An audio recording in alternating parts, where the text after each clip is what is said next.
یہ خالد بھی پتھر کا پجاری ہے، یہ خالد بھی پتھروں کے سامنے سر جھکانے والا ہے، لیکن جب نور نبوت سینے میں اترا، جب کلمے کا نور سینے میں اترا، جب ایمان کا نور سینے میں اترا، تو یہی پتھر کا پجاری سیف اللہ بن گیا۔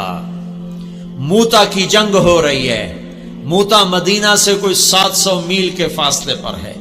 اردن میں ایک جگہ ہے موتا، جہاں روم 1 لاکھ ہیں اور مسلمان 3000 ہیں۔ 3000 کا لشکر 1 لاکھ سے ٹکرا رہا ہے۔ اللہ کے نبی نے لشکر کو روانہ کیا ہے اور آپ نے فرمایا کہ تمہارا امیر ہے زید بن حارثہ، یہ شہید ہو جائے تو پھر جعفر میرا چچا کا بیٹا علی کا بھائی یہ شہید ہو جائے تو پھر عبداللہ بن رواحہ یہ شہید ہو جائے تو پھر جس کو چاہے مرضی امیر بنا لینا۔ ایک یہودی کھڑا سن رہا تھا، وہ کہنے لگا ان تینوں کو شہادت کی بشارت۔ نبی جو کہا کرتا ہے اگر کے ساتھ، وہ اگر بھی حق ہوتا ہے، وہ اگر بھی شک نہیں ہوتا، وہ حق ہوتا ہے۔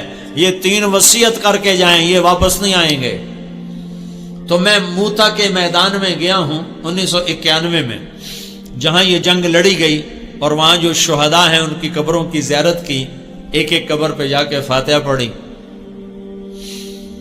تو ایک لمبا چوڑا میدان ہے اور 3000 کے لشکر کے آگے 1 لاکھ آگے۔ تو زید رضی اللہ عنہ لڑتے لڑتے شہید ہو گئے۔ اللہ کے نبی مسجد نبوی میں بیٹھے ہوئے ہیں، بیچ میں 700 میل کا فاصلہ ہے، تو مسجد بھری ہوئی ہے۔ آپ نے ایک دم کہا، وہ زید آگے بڑھا اور جھنڈا اٹھایا اور بے جگری سے لڑا اور وہ شہید ہو گیا اور وہ جنت میں چلا گیا 700 میل دور۔ پھر آپ نے کہا اب جھنڈا جعفر نے اٹھایا ہے اور وہ آگے بڑھ رہا ہے، اور وہ آئے ہے۔ جعفر کی عمر تھی 33 سال۔ جب یہ آگے بڑھے تھے ان کو بچے یاد آ گئے، 3 بچے، اون، عبداللہ، محمد۔ ان میں اون اور محمد یہ کربلا میں شہید ہوئے۔ ایک بیٹے عبداللہ بچے، جیسے حسین کے ایک بیٹے زین العابدین بچے۔ ساری جعفر کی اولاد عبداللہ سے ہے، ساری امام حسین کی اولاد زین العابدین سے ہے۔ 3 چھوٹے چھوٹے بچے تھے، اور بیوی اسما بنت عمیس 21-22 سال کی عمر تھی۔ تو ان کو بھی بچے یاد آئے کہ چھوٹے چھوٹے بچے بشری چیز ہے، یاد آ گئے۔ ایک دم گھوڑے سے چھلانگ لگائی اور اپنے گھوڑے کے 4 پاؤں کاٹ کے پھینک دیا کہ کہیں بچوں کی محبت میں واپس نہ چل پڑوں۔ پیچھے جانے کا راستہ بند کر دیا اور جھنڈے کو ہلایا اور تلوار کو لہرایا۔ یا حبذ الجنت واقترابها طیبۃ وبارد شرابها الروم روم قد دنا عذابها کفرۃ بعیدۃ انصابها علی الا قیتها ضرابها۔ آج روم تیار ہو جاؤ، آج میری تلوار تمہارے خون کی پیاسی ہے، اور اے جنت تو بھی تیار ہو جا، میں تیرے میں آ رہا ہوں، تو میرے استقبال کو تیار ہو۔ اے روم تم اپنی موت کے استقبال کے لیے تیار ہو۔ اور آگے بڑھے تو لڑتے لڑتے ایک بازو انہوں نے کاٹ دیا، تو انہیں جھنڈا دوسرے ہاتھ میں پکڑ لیا، انہیں وہ بازو بھی کاٹ دیا، تو کٹے بازوں سے جھنڈے کو یوں پکڑ لیا ایسے، تو انہوں نے پیچھے سے آ کے وار کر کے پھینک دیا۔ تو آپ نے کہا جعفر شہید ہوا اور وہ گیا جنت میں۔ پھر آپ نے کہا اب جھنڈا اٹھایا عبداللہ بن رواحہ نے، اور وہ آگے بڑھا اور قتال کیا اور قتل ہوا اور وہ گیا جنت میں۔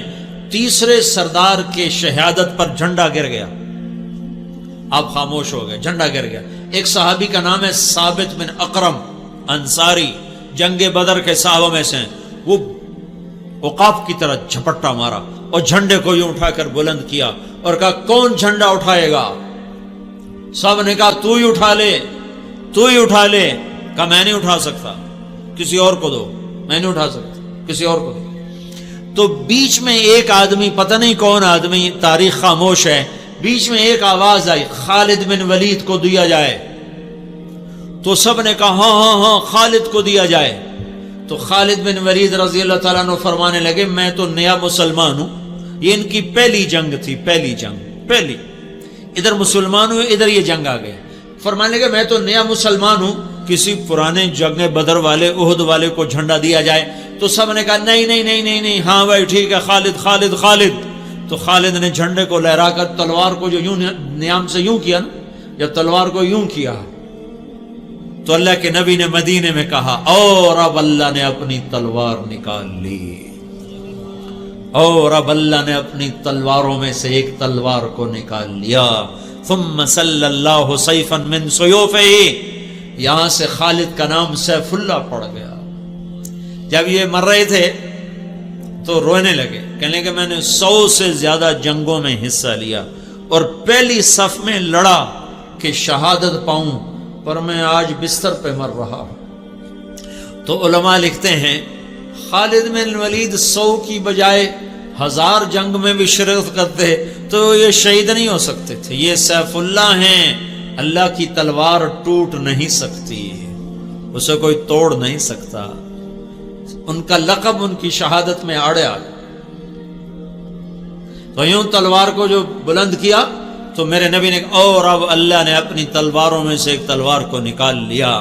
یہ پتھر کے پجاری سیف اللہ کہلائے، یہ محمد مصطفیٰ کی غلامی کا اثر ہے. کلن وعد اللہ الحسنی، 1.25 لاکھ انسانوں کا واحد مجمع نبیوں کے بعد جن کو زندگی میں مرنے سے پہلے اللہ نے وعدہ کر دیا، اے میرے نبی میرا وعدہ ہے تیرے تمام صحابہ کو جنت عطا کروں گا، سب کے لیے وعدہ. اور بدر والوں کے بارے میں اللہ کے نبی نے کہا میرے اللہ کا فرمان ہے بدر والے جو مرضی کریں میں نے ان کی بخشش کر دی. تو میرے بھائیو غلام رسول بنو، غلام رسول بنو. غلامی رسول میں دنیا اور آخرت کی عزتیں ہیں.